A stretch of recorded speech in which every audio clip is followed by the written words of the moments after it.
setiap jemaat Tuhan di tempat ini. Shalom. Mari kita bangun berdiri.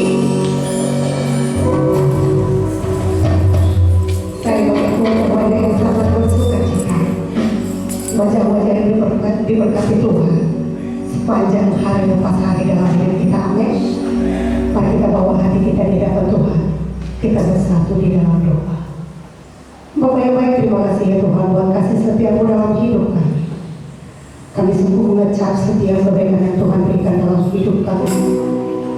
Kami ada sebagaimana kami ada berdiri pada pagi hari ini. Semua yang ada cinta Tuhan di dalam seluruh hidup kami. Kami tahu Bapak kami tidak pernah meninggalkan seluruh hidup kami. Anugerah-Mu cukup di dalam seluruh kehidupan kami ya Tuhan. Oleh sebab itu, kami datang dalam membawa setiap hati kami, setiap jiwa yang akan menyenangkan hati Tuhan menjadi milik kemuliaan kami di tempat ini. Biarlah Tuhan, kami dapat membalas segala kebaikan Tuhan dengan lewat sembah dan pujian kami. Sebab kami sungguh percaya di hadapan Tuhan. Dengan apakah kami dapat menarik kuasa yang dari tempat tinggi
lain dalam hidup kami.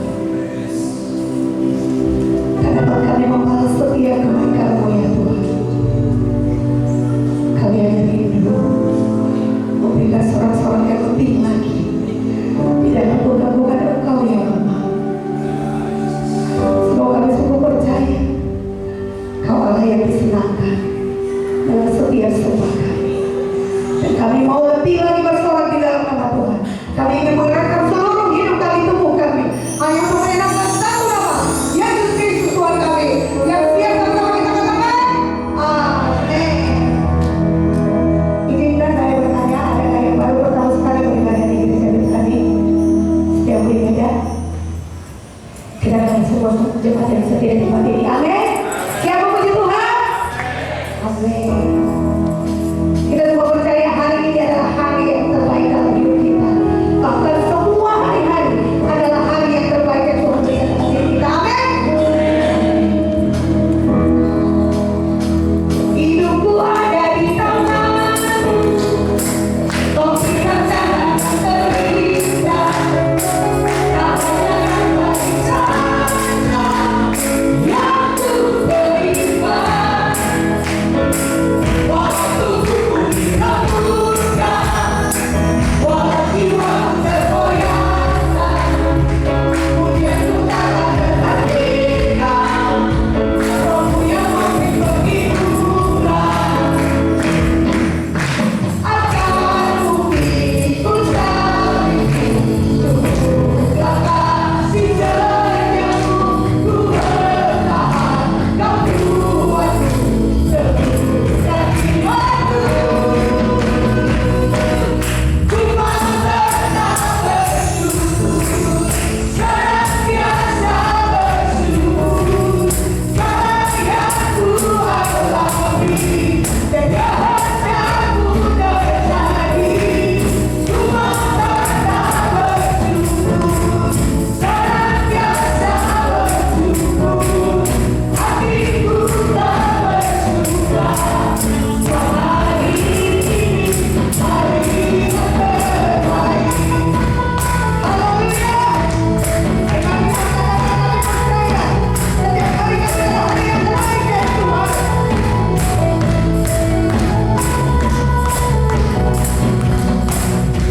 Hidupku ada di tangan-Mu, Kau berikan jalan yang terindah, tak hanya yang baik saja yang ku terima. Walau tubuhku dirapuhkan, walau jiwaku tergoyahkan, pujianku takkan terhentikan, Rohmu yang memberi penghiburan. Akan buktiku sekali, tunjuklah kasih setiamu, ku bertahan, Kau buatku teguh dan jiwaku. Ku mau tetap bersyukur, senantiasa bersyukur, karena yang ku alami dan kehendakmu terjadi. Ku mau tetap bersyukur, senantiasa bersyukur, hatiku tak berduka.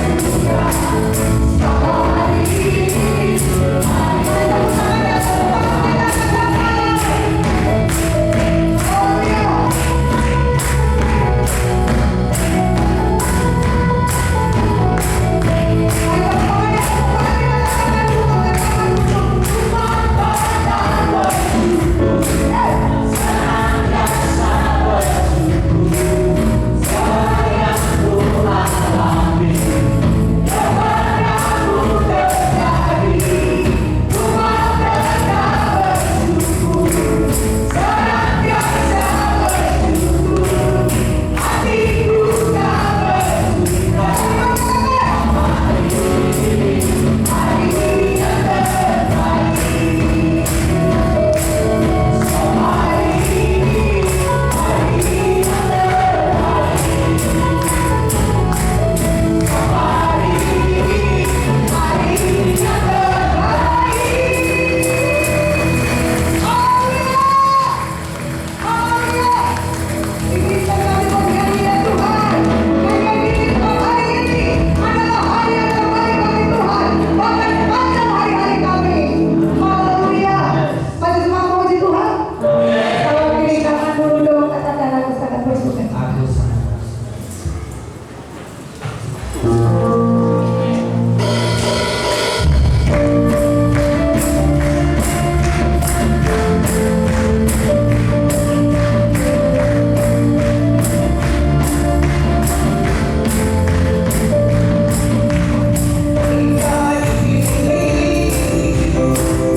kami alami hari ini. Biarlah setiap kami umat-Mu di tempat ini akan tetap berkata, Yesusku baik, tetap baik, selamanya baik. Karena rancangan-Mu bukan rancangan kegagalan, tetapi rancangan yang menuntun kami untuk boleh melihat masa depan yang penuh harapan di dalam Tuhan. Kami bersyukur buat kasih setia, buat rahmat-Mu, buat anugerah-Mu yang terus Engkau limpahkan dalam hidup kami. Bahwa setiap kami umat-Mu di tempat ini oleh hari ke hari makin mengenal siapa Allah yang kami sembah, sehingga setiap kami boleh semakin cinta akan Tuhan, semakin hari semakin memahami apa yang menjadi kehendak-Mu dalam hidup kami, sehingga setiap kami umat-Mu di tempat ini menjadi umat yang senantiasa memuliakan Tuhan dalam hidup. Terima kasih Bapak. Sebentar kami rindu mendengarkan sabda-Mu. Urapi dengan pengurapan Tuhan, kami akan dituntun memahami apa yang menjadi kerinduan Tuhan lewat kebenaran firman, dan kasih kuasa-Mu akan bekerja dalam hidup kami, sehingga dalam seluruh kehidupan kami boleh senantiasa memuliakan dan melajari pelaku kebenaran firman Tuhan. Di dalam nama Yesus, kita yang siap mendengarkan sabda Tuhan, sama-sama kita katakan. Kita duduk Bapak Ibu. Shalom. Saya percaya setiap kita di tempat ini adalah umat yang mengasihi Tuhan. Orang-orang yang mengasihi Tuhan, maka dia akan selalu berusaha untuk mengerti apa yang menjadi kehendak Tuhan dalam hidupnya.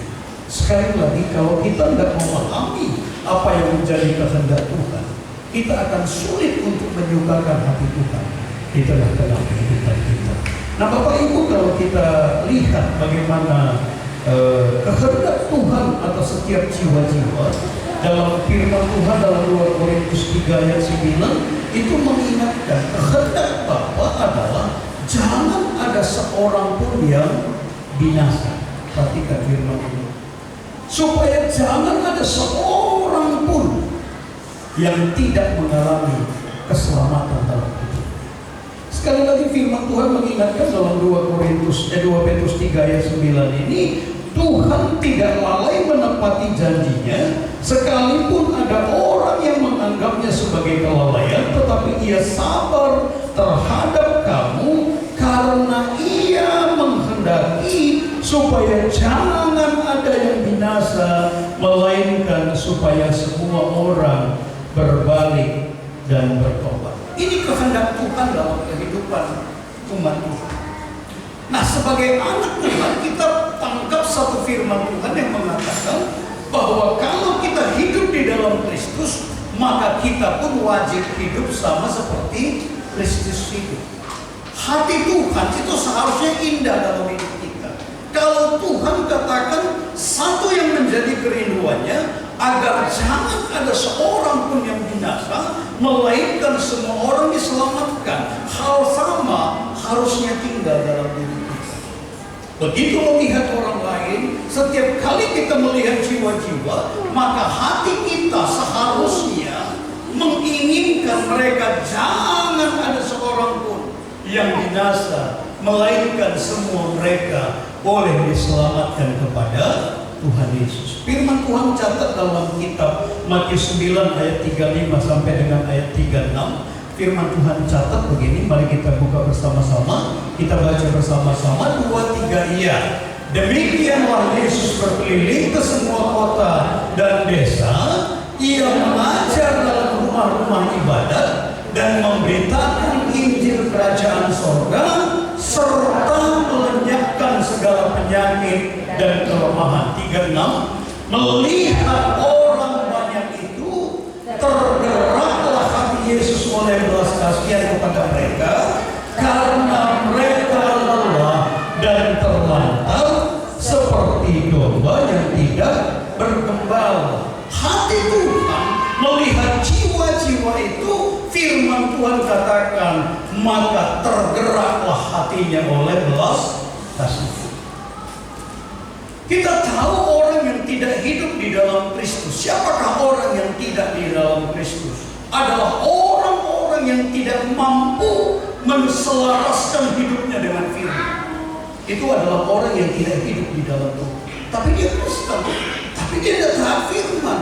Berarti orang ini adalah orang yang belum hidup menurut apa yang menjadi kehendak Tuhan. Yang kedua adalah orang-orang yang sama sekali memang belum mengenal Tuhan dalam hidupnya. Maka kehidupan mereka, firman Tuhan catat, hidupnya akan lelah dan terlantar.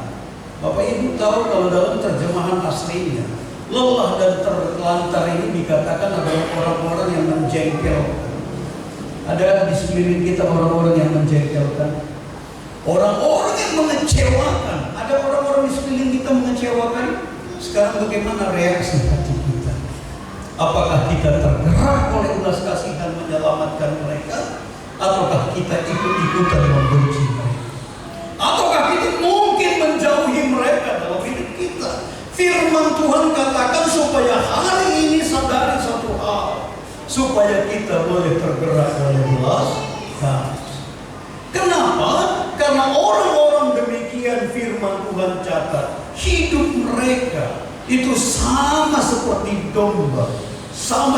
domba yang ada di padang gurun, yang tidak bergembala. Bayangkan bagaimana domba di tengah-tengah padang penggembalaan, tapi di situ tidak ada gembalanya. Apa yang terjadi dengan domba ini? Binasa. Bayangkan kalau kita melihat orang-orang di sekeliling kita, tapi seringkali yang muncul dalam hidup kita adalah ego kita. Kita bukan memiliki hati seperti hati Tuhan. Bahkan melihat anak kita yang hidupnya tidak selaras dengan firman, kita abaikan.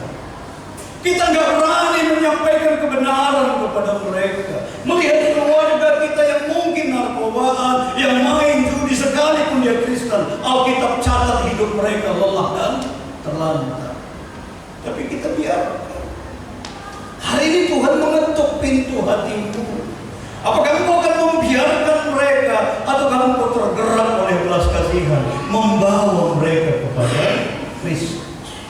Apalagi kalau orang-orang yang sama sekali belum mengenal Tuhan. Firman Tuhan catat di bawah kolong langit ini tidak ada nama lain yang olehnya kita bisa diselamatkan. Kalau kita tahu persis Bapak Ibu, orang sedang berjalan ke jurang, orang sedang berjalan kepada maut, kok kita biarkan? Sedikit punkah kita tidak tergerak oleh belas kasih terhadap mereka? Melihat pasangan kita, seringkali yang kita lihat adalah kelemahan mereka. Seringkali yang kita perhatikan adalah kekurangan mereka, sehingga cara kita merespon kita dengan cara yang negatif, bukan dengan cara meresponi kasihan orang ini. Karena mereka tidak mengenal Tuhan. Tapi kita seringkali abaikan. Kita biarkan mereka. Padahal firman Tuhan mencatat, sekali lagi kehidupan kita harusnya tergerak oleh belas kasih. Tanpa kita sadari dalam meresponi kehidupan ini, kita sama seperti para ahli Taurat, orang-orang Farisi. Mereka paham firman, tapi pada satu kali mereka bertemu ataupun melihat atau menyaksikan, tidak tahu. Tapi mereka justru mendapatkan seorang wanita yang kedapatan berzina. Apa yang mereka lakukan? Penghakiman. Seringkali ketika kita melihat karakter orang, ketika kita melihat perbuatan orang, kita tidak ubahnya seperti orang Farisi. Kita menghakimi mereka. Sedikit pun tidak terbersih oleh belas kasih. Bagaimana dengan jiwa orang ini kalau tidak dibawa kepada Kristus? Maka mereka menyeret perempuan ini, kemudian dihadapkan kepada Tuhan Yesus. Kemudian mereka mulai keluarkan hukum-hukum. Dan mereka berkata, menurut hukum yang diajarkan oleh Musa, kalau orang kedapatan berzina, maka dia harus dihukum rajam. Dia harus dilempari batu. Tanpa kita sadari, seringkali juga kita bertindak dengan cara yang salah. Tapi apa yang dikatakan oleh Yesus? Jika ada di antaramu yang tidak berbuat dosa, biarlah dia yang pertama melempari perempuan ini dengan batu. Ternyata tidak ada seorang pun yang tidak berbuat salah. Maka mereka satu-satu meninggalkan Tuhan Yesus. Bukan berarti Tuhan membiarkan perbuatan wanita ini, tetapi firman mencatat dia lebih mengasihi jiwanya dibandingkan dengan menghakimi perbuatan-perbuatan yang dia lakukan. Sekali lagi perhatikan sekeliling kita, karena Alkitab catat, lihat sekelilingmu, pandang sekelilingmu. Jangan-jangan orang-orang dekat kita itu masih banyak yang tidak mengenal Tuhan dalam kehidupan mereka. Tapi oleh kesungkanan kita, oleh karena mungkin banyak alasan yang kita bangun dalam hidup kita, sehingga kita tidak pernah menyampaikan kebenaran kepada mereka. Padahal kita tahu terus ujung-ujungnya mereka akan berhadapan dengan maut. Bapak Ibu, hari ini kita cek kedalaman hati kita. Apakah hati kita boleh tergerak oleh belas kasih, mengasihi jiwa-jiwa seperti Kristus mengasihi kita. Firman Tuhan catat begini dalam kitab Yudas 1. Kita baca di ayat 22 sampai dengan ayat 23. Yudas 1 ayat 22 sampai dengan 23. Kita baca bersama-sama, 2, 3, iya. Tunjukkanlah belas kasihan kepada mereka yang ragu-ragu, selamatkanlah mereka dengan jalan, merampas mereka dari api, tetapi tunjukkanlah belas kasihan yang disertai ketakutan kepada orang-orang lain juga, dan bencilah pakaian mereka yang dicemarkan oleh keinginan-keinginan dosa.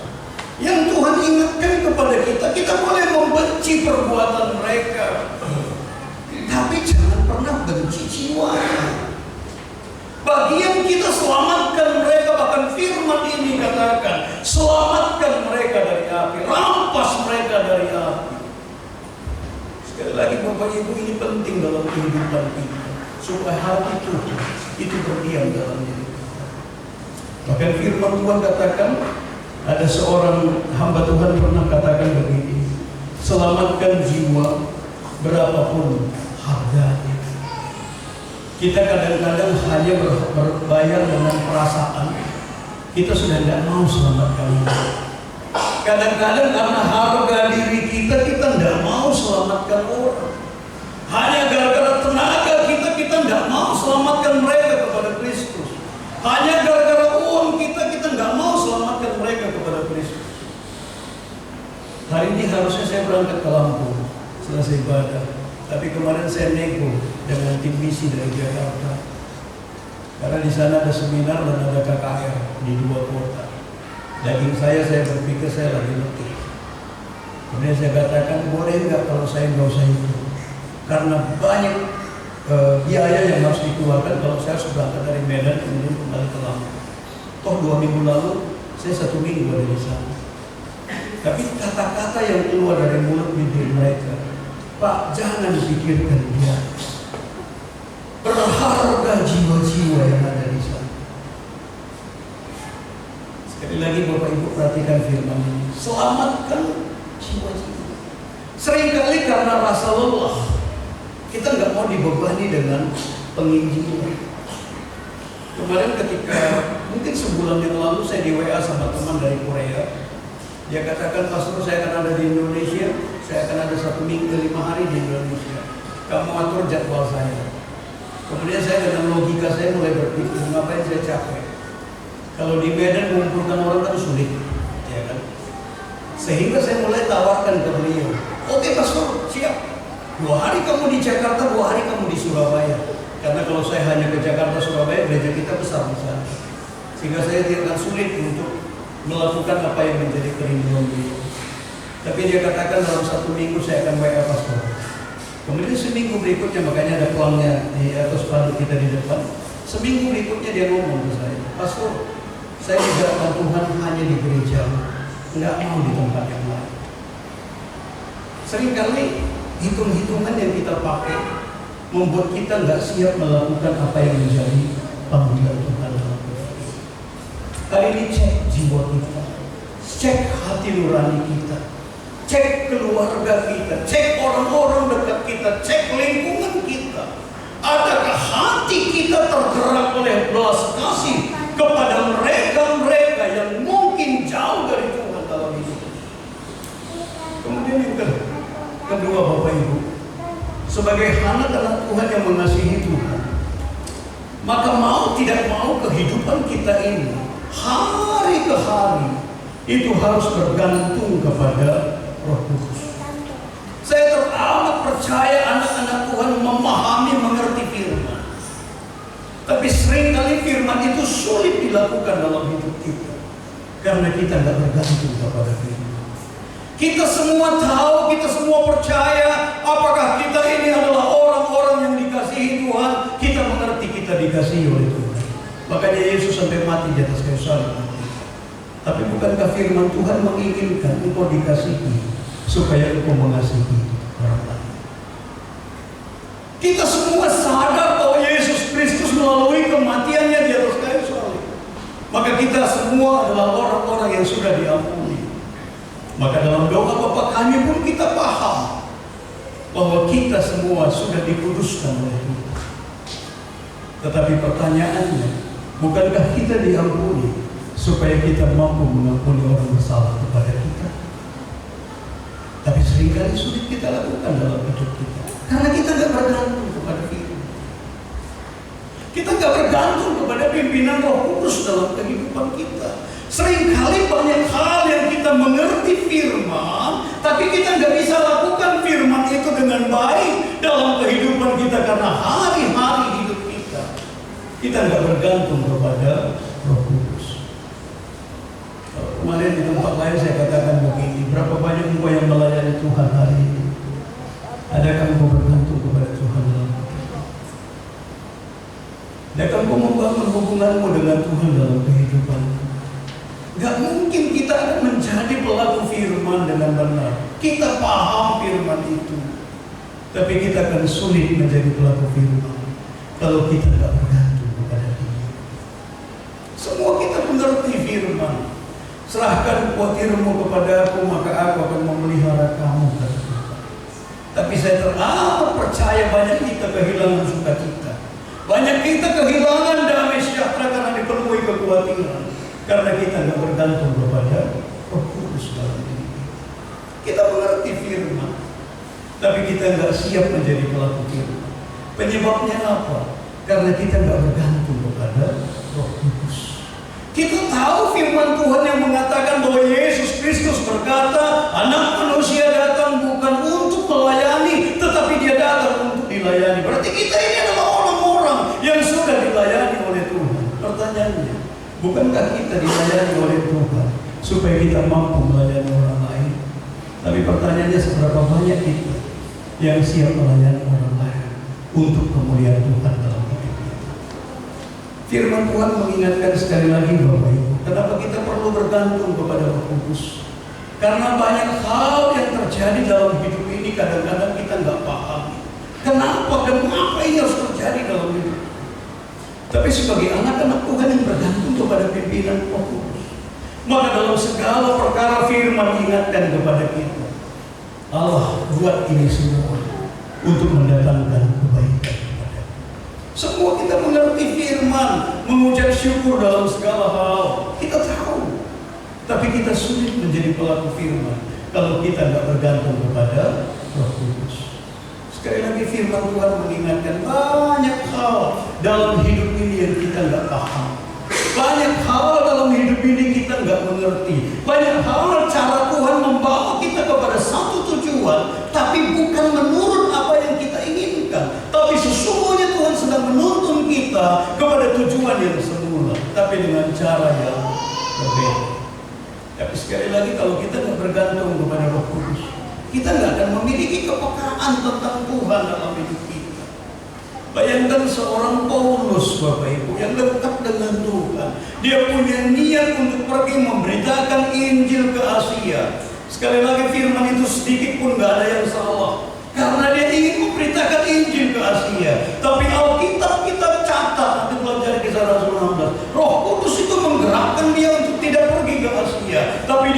Makedonia, sampai akhirnya dia tiba di Filipi. Di Filipi enak Bapak. Karena pertama sekali sampai di pelayanan pertama jumpa dengan Lydia. Itu seorang konglomerat. Meyakinkan Lydia sudah mengenal Tuhan dalam hidupnya. Maka Lydia meminta kepada Paulus dan timnya, maka harus singgah di rumahnya untuk makan. Semua orang mampu menikmati itu. Semua orang mampu mengalami apa yang diberikan oleh Lydia. Semua orang pasti katakan ini anugerah Tuhan yang luar biasa. Tetapi ketika Paulus harus diperhadapkan kepada perkara-perkara lain, dia dipitnah, dimasukkan ke dalam penjara, masihkah orang-orang akan berkata ini karya Tuhan dalam hidup? Bayangkan niatnya begitu mulia, dia ingin memberitakan firman, tapi justru dia dipitnah, kemudian dimasukkan dalam penjara. Kemudian Alkitab catat dia bukan hanya di penjara, tapi dia juga didera, kemudian dia dimasukkan dalam penjara paling tengah. Tapi Paulus orang yang memiliki kedekatan dengan Tuhan, maka di tengah masalah itu dia bukan bersungguh-sungguh. Di tengah perkara yang dia lakukan, justru dia menulis surat buat kita hari ini. Segala perkara dapat kutanggung di dalam Dia yang memberi kekuatan kepada. Seberapa sering kita hanya karena masalah kecil, kita justru kecewa dengan keadaan. Kita marah dengan keadaan, kita bersungut-sungut dengan keadaan. Kita nggak pernah ingat akan firman Tuhan katakan, sekalipun ada pergumulan ini, firman Tuhan ingatkan kepadaku, segala perkara dapat kutanggung di dalam Dia yang memberi kekuatan kepadaku. Mungkin kita hari ini sedang kekurangan. Bukankah Paulus ketika di penjara juga sedang kekurangan? Tapi dia mampu menulis surat buat orang-orang di luar penjara. Allahku akan memenuhi kebutuhanmu menurut kekayaan dan kemuliaannya. Kenapa kita seringkali tidak semangat dalam menjalani hidup ini hanya gara-gara kecil? Karena kita nggak bergantung penuh kepada Roh Kudus dalam kehidupan kita.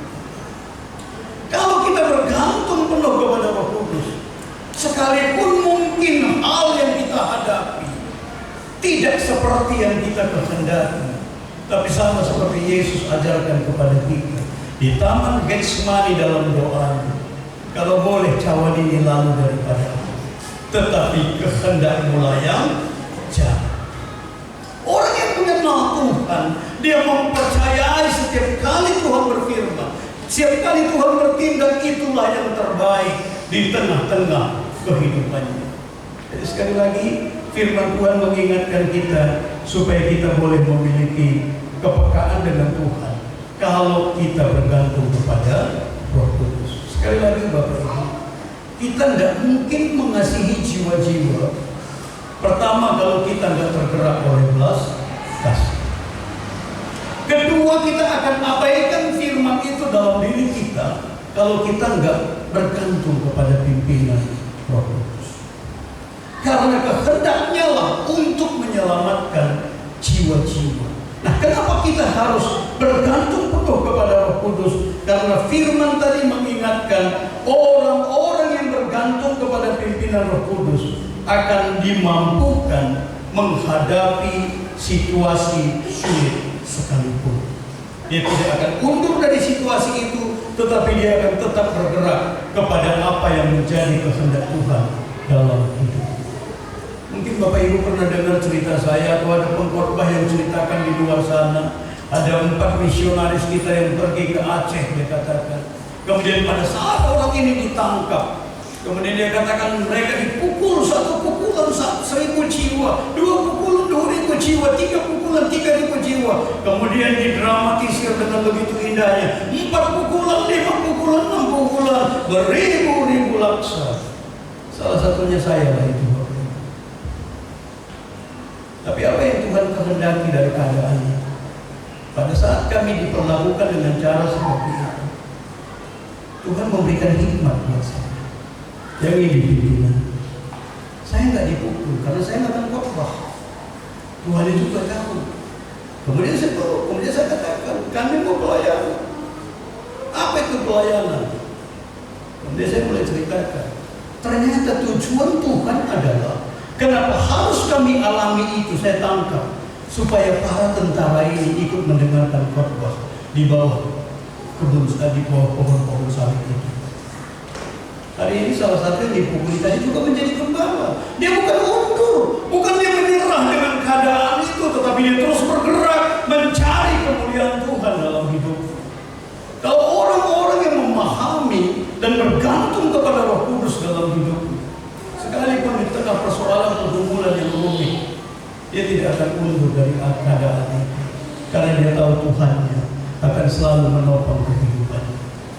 Firman Tuhan mengingatkan kita tidak mungkin sekali lagi mengasihi jiwa-jiwa kalau kita tidak tergerak oleh belas kasih. Perhatikan lingkungan kita, perhatikan anak kita, perhatikan pasangan kita, perhatikan orang-orang di sekeliling kita. Adakah mereka menselaraskan hidupnya dengan firman Allah? Kalau enggak, mereka berarti butuh diselamatkan. Makanya banyak orang lemah, banyak orang terlantar, apalagi di setengah situasi kondisi hari-hari ini. Orang kalau melekat dengan Tuhan akan gampang emosian, akan gampang marah, akan gampang kecewa dengan keadaan, sedikit-sedikit tersinggung keadaan mereka, karena dia lelah.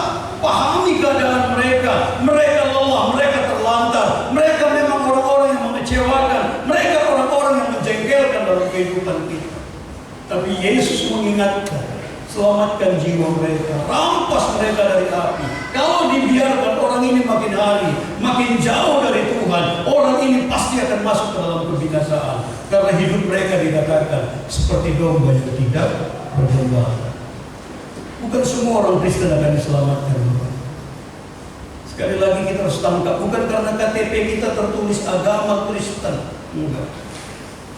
Karena hari-hari terakhir Tuhan tidak akan lihat KTP kita, tapi sejauh mana kita mengenal Dia dalam kehidupan, sejauh mana hatimu mengasihi Tuhan dalam hidup, sejauh mana kita tergerak kepada kehendak Bapa dalam kehidupan. Firman Tuhan mengingatkan jangan pernah takut dalam menjalani kehidupan. Kita buka dalam Matius 18 ayat 18 sampai 20. Sekali lagi kita diperlengkapi dengan kuasa oleh Tuhan, sehingga kemanapun kita melangkah, kita tahu bahwa Dia tidak pernah membiarkan meninggalkan kita sendiri. Kita buka Matius 18 ayat 18 sampai dengan ayat 20.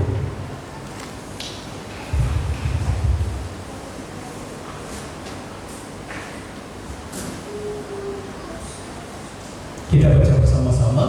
2, 3, iya. Aku berkata kepadamu, sesungguhnya apa yang kamu ikat di dunia ini akan terikat di sorga, dan apa yang kamu lepaskan di dunia ini akan terlepas di sorga. Dan lagi aku berkata kepadamu, jika 2 orang daripadamu di dunia ini sepakat meminta apapun juga, permintaan mereka itu akan dikabulkan oleh Bapa yang di sorga. Sebab di mana 2 atau 3 orang berkumpul dalam namaku, disitulah aku ada di tengah-tengah mereka. Di ayat 18 tadi ini menjadi kunci bagi kita.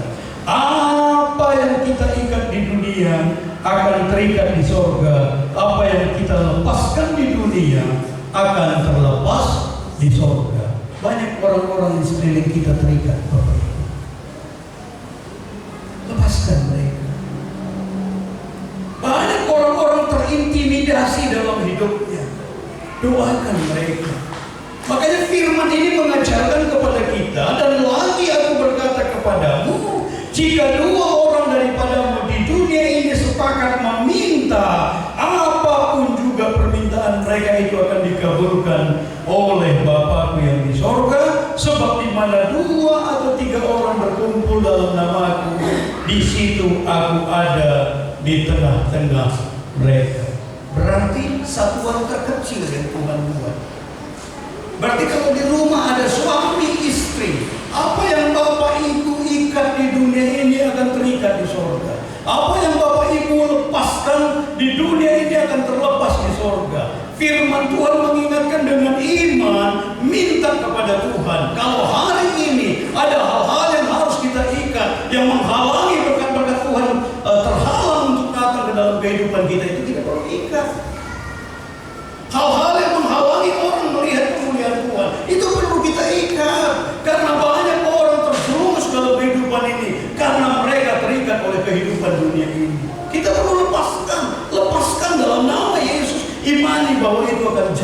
kehidupan mereka. Makanya firman ini katakan, sebab di mana 2 atau 3 orang berkumpul dalam namaku, di situ aku ada di tengah-tengah mereka. Mulai hari ini, taruh hati Bapa dalam kehidupan kita. Kasihi terhadap jiwa-jiwa. Lihat hidup mereka. Firman Tuhan katakan, siapapun yang tidak dalam Kristus, hidup mereka akan lelah dan terlantar. Mereka tidak tahu arah dalam kehidupan. Itu sebabnya mereka cari narkoba.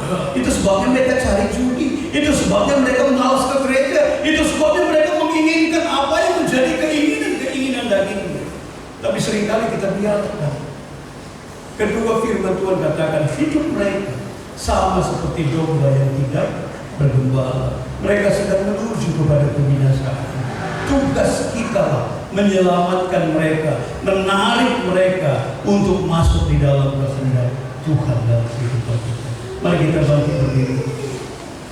Renungkan kembali firman Tuhan pada pagi siang hari ini.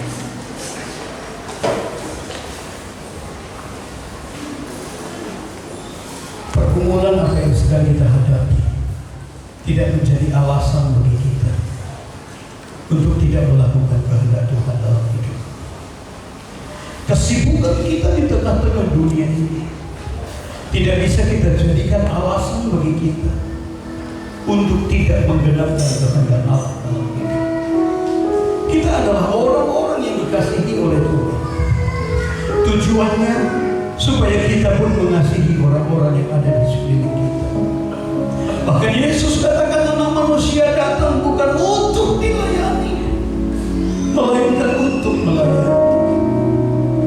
Kita dilayani terlebih dahulu, kita dikasihi terlebih dahulu, kita diampuni terlebih dahulu, kita diberkati terlebih dahulu, supaya kita mampu melakukan apa yang menjadi bagian kita.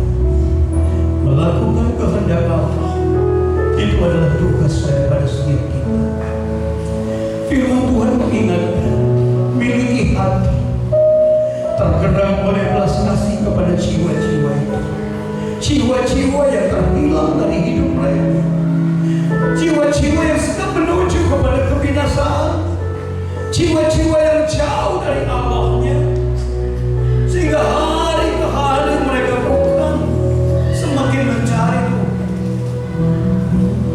tapi mereka semakin menjauh dari kemuliaan Tuhan dalam hidup mereka. Jangan biarkan Bapak, selamatkan mereka. Bahkan berapapun harga yang harus kita bayar, selamatkan mereka dari api kebinasaan di tengah-tengah kehidupan mereka. Seringkali kita lebih mengedepankan perasaan kita, harga diri kita. Hari ini tangkap apa yang menjadi kehendak Allah dalam hidup. Bergantung kepada Kristus, bergantung kepada Rohnya dalam hidupmu, supaya kau boleh mengerti apa yang menjadi kehendaknya dalam hidup. Dan Tuhan memberikan garansi bagi kita bahwa setiap kita sudah diperlengkapi dengan kuasa, diperlengkapi dengan kasih-Nya. Itu sebabnya kemanapun kita melangkah, kuasa mujizat Tuhan itu nyata di tengah-tengah kehidupan kita. Firman Tuhan katakan, apa yang kamu ikat di bumi akan terikat di surga. Apa yang kamu lepaskan di bumi akan terlepas di surga. Ikat segala sakit penyakit, lepaskan berkat kesembuhan. Ikat roh-roh yang menawan hidupmu dari pengenalan akan Tuhan. Lepaskan berkat damai sejahtera dari Tuhan. Perhatikan anak-anakmu, perhatikan keluarga dekatmu. Mungkin mereka hari ini terikat. Bebaskan mereka dalam nama Tuhan Yesus. Kalau hari ini ada yang sakit di tengah-tengah keluarga, ikat sakit penyakit itu dan lepaskan kesembuhan. Itu sebabnya kenapa firman Allah mengajarkan kepada kita, jika 2 orang di antaramu sepakat minta apa saja, Tuhan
Oleh karena anugerah-Mu umat-Mu dipulihkan.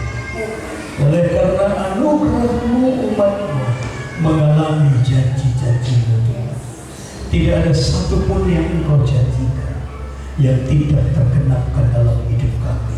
Semuanya akan terjadi, semuanya akan kami alami karena Engkau Tuhan begitu mengasihi setiap kami, bahwa setiap kami umat-Mu di tempat ini boleh senantiasa bergantung kepada Tuhan. Semua karena kasih sayang Bapa yang menjadi sumber dalam kehidupan kami untuk boleh mengalami dan menerima janji-janji Tuhan dalam hidup kami.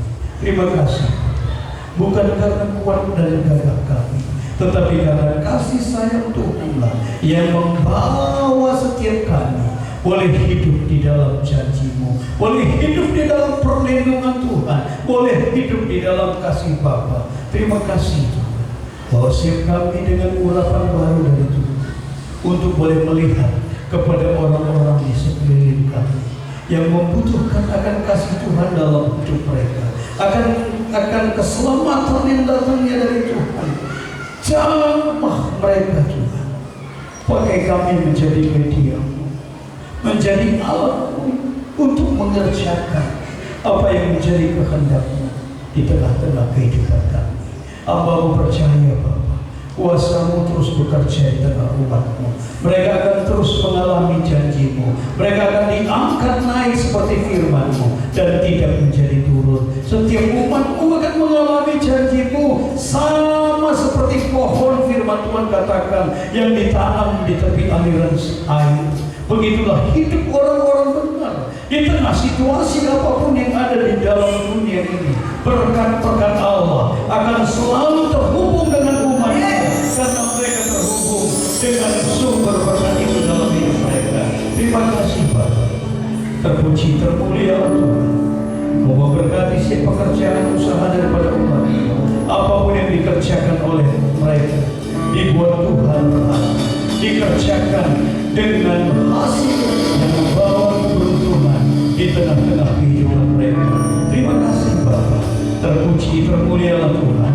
Dalam nama Yesus, kita yang sudah mendengarkan sabda Tuhan, sama-sama kita katakan amin.